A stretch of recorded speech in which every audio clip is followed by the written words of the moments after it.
لولا أمن الله علينا لخسف بنا لولا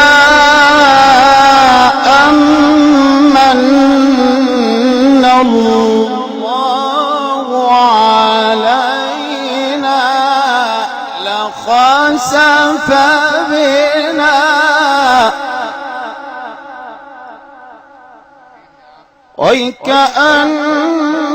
وكأنه لا يفلح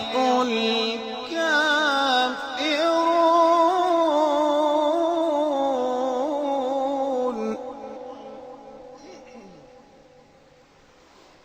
تلك الدار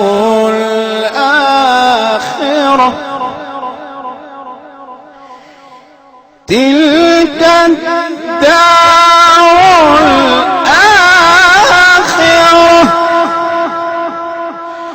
تلك الدار الآخرة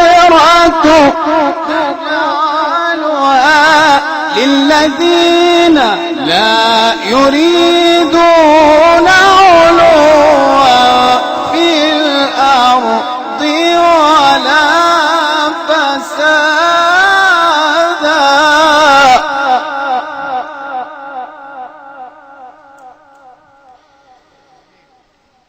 تلك الدار الآخرة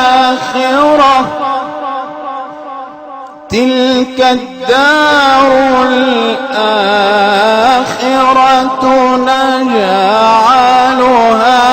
للذين لا يريدون علوا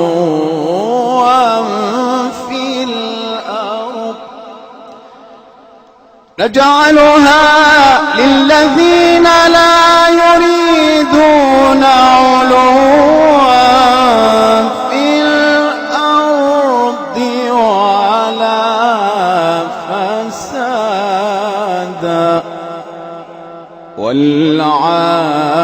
والعاقبة للمتقين